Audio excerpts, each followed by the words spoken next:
Have you ever helped a neighbor take out the trash? Well, I did, and I regret it. I live in a quiet suburb where everyone knows everyone. A typical American neighborhood, lawns, mailboxes, weekend barbecues. Across the street from me lives Harold, a man in his 50s, ordinary, slightly worn down by life, but friendly. We didn't talk much, just exchanged nods in passing. One evening, just as I thought my day was over, he rang my doorbell. "Hey, buddy, could you help me out? My back's acting up and I've got a lot of trash piled up," he said as if he really felt awkward asking. Honestly, I didn't feel like it, but it was hard to refuse. I stepped outside. It was dark, the streetlights were dim. In the trunk of his old pickup truck were 3 huge black garbage bags. I grabbed one and, damn, it was heavy, like it was filled with rocks or something really dense. "What did you put in here?" I asked, half joking, but suddenly felt uneasy. Harold hesitated for a second. "Old junk, just a lot of stuff." I set the bag down and accidentally heard a dull thud. Not like junk, more like something solid, something big. I looked at Harold.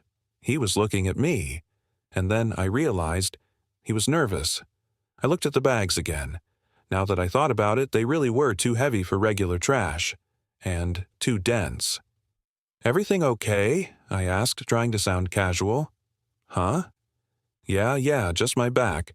Thanks for helping, buddy." He quickly turned away like he was avoiding eye contact. Something was off. I grabbed the bag again and tried to move it. Something shifted inside and I clearly heard a sound. A dull, wet sound. Like meat hitting plastic? Okay. That was weird. Harold quickly stepped closer. "Just toss it in the truck. I'll take care of it myself," he said, his voice tense. I slowly set the bag down and took a step back. "Harold, what's in the bags?" "Trash," he answered too quickly. His tone told me everything. I shouldn't ask any more questions. But of course I couldn't just walk away. I looked at the bags again. They looked stretched tight, like they were about to burst. One was slightly torn at the corner and I thought I saw some liquid seeping out. I felt nausea rising inside me. Harold looked at me and forced a nervous smile. "You're not going to start asking too many questions, are you, buddy?" I smiled back, but inside, everything went cold. Because now, I was sure. Whatever was in those bags wasn't supposed to be there. Didn't argue any further. Just nodded, forced a smile, and acted like I didn't care. "Well, if everything's good, I'll head inside," I said as casually as possible. Harold watched me closely. He was checking something. Maybe trying to figure out how scared I was? Or how suspicious? "Yeah, thanks, buddy," he replied. I turned around and walked back to my house, but I kept an eye on him from the corner of my vision. He stayed standing by the truck, not moving, just watching me walk away. I closed the door, but kept watching through the window. Harold slowly scanned the street, as if making sure no one else was watching. Then he got in the driver's seat. The truck's engine rumbled to life, and he drove off. As soon as his headlights disappeared around the corner, I exhaled. And then I realized there was something wet on my shirt. I looked down and saw a dark, sticky stain. I touched the fabric with my fingers and sniffed. And the second I did, my stomach turned. The smell. That smell was unmistakable. It was the smell of rotting meat. I ran to the bathroom, ripped off my shirt, and threw it into the sink. My heart was pounding. There was no doubt anymore. There was a body in those bags. Okay, let's get this straight. I just helped my neighbor load bags into his truck with, well, most likely, a body inside, and now he's driving off somewhere. Harold was an ordinary guy. At least, that's how he seemed. No strange behavior, no creepy rumors. But surprise, apparently, he killed someone. A cold sweat broke out on my skin. What do I do? Call the police? And say what? "Hey, my neighbor asked me to help with his trash and now I have blood on my shirt." Too risky. I needed to know more before I did anything. I looked out the window. The truck was gone, but there were dark stains on the pavement near his house. Oil? Or... I didn't want to think about it. I turned sharply, grabbed my keys, and ran out the door. I was going to follow him. Yeah, it was stupid. Yeah, in movies, people who do this always get into trouble. But I couldn't just sit and wait. I got in my car and drove in the direction he had gone. In the suburbs at night there weren't many cars, so it wasn't hard. A few minutes later, I saw his taillights. He wasn't heading toward the dump, and not anywhere normal. He was driving out of town. Damn. I kept my distance. Harold's taillights flickered ahead, and the farther we drove, the fewer streetlights there were. At some point I realized he had led me out of town. The road was narrow, lined with trees on both sides. Hardly any cars came through here, especially at night. I started to grasp how insane this was. If he noticed me, if he suddenly stopped, if this was a trap. But it was too late to turn back. Finally, he turned onto a dirt road. I slowed down, giving him some space. Then I switched off my headlights and continued forward, almost blindly.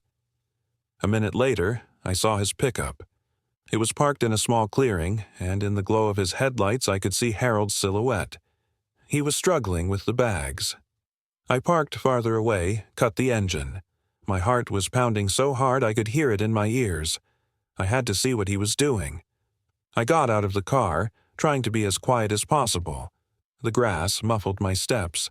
I hid behind a tree, close enough to watch. Harold pulled one of the bags out and started digging. Shit, he was burying the body. Then, I heard something rustling behind me. I froze. And then, I heard breathing. Heavy, uneven breathing. I was not alone. I went still. The rustling behind me wasn't the wind. It wasn't an animal. It wasn't my imagination. It was real. Slowly, very slowly, I turned my head. In the darkness among the trees, something moved. Or someone. The breathing grew quieter, but now I could hear soft footsteps. Like whoever it was knew I had noticed and was now trying to be stealthier. Cold sweat ran down my back. I had few options. I could turn and run, but that would definitely expose me. Or I could stay still and hope. What? That it was just some random drifter? A ranger? Who was I kidding? This was no coincidence. I looked back at Harold. He kept digging, panting, occasionally pausing to listen. He hadn't noticed either me or the presence lurking in the woods. And then, a sound. A twig snapped. Loud. And suddenly everything happened at once. Harold snapped upright, grabbed his shovel, and shone his flashlight into the bushes. The steps behind me sped up. Whoever was there was no longer hiding. They were coming straight for me. Every instinct in me screamed, "Run!" But I couldn't. If I moved, Harold would see me. If I stayed, the unknown figure behind me. What the hell were they planning to do? The footsteps grew closer. Light, but fast. And then someone whispered in my ear, "Don't make a sound." Shit. The voice was hoarse, low, but not threatening. More like, a warning? I turned my head slowly, very slowly. The darkness obscured their face, but I could make out the shape of a person. A man, thin, wearing a hood that concealed most of his features. He was too close. "Don't move if you want to stay alive," he whispered again. And then Harold shouted, "Hey! Who's there?" The flashlight swung in our direction. The hooded man grabbed my arm and yanked me behind a tree. I nearly face-planted into the dirt. The flashlight's beam swept over the bushes just a few feet from us. The hooded man leaned closer, his whisper barely audible now. "He's not alone." I froze. What? He slowly pointed toward the pickup truck. I followed his gaze. And that's when I saw it. Someone was sitting in the passenger seat, and they were staring right at us. It took me a moment to process what I was seeing. At first it seemed like just a shadow, but then the moonlight revealed the outline. The person in the truck sat completely still. Harold's flashlight swept through the woods but didn't land on us. He was frustrated, tense. "Damn raccoons," he muttered before going back to digging. The hooded man gripped my shoulder. We need to leave. But I couldn't, because at that moment the passenger door of the pickup truck slowly creaked open. I saw a hand, thin, almost pale in the headlights. The person inside was moving, and Harold hadn't noticed. "Who is that?" I whispered. The hooded man didn't answer, but I could feel him tense up. The figure in the pickup stepped out slowly. I couldn't see their face, just their silhouette. Tall, unnaturally thin. They stood in the glow of the headlights, and suddenly I got the strangest feeling. Harold should have seen them, but he kept digging, oblivious. "What the—" I started to say. The hooded man clamped a hand over my mouth and whispered one word. "Run."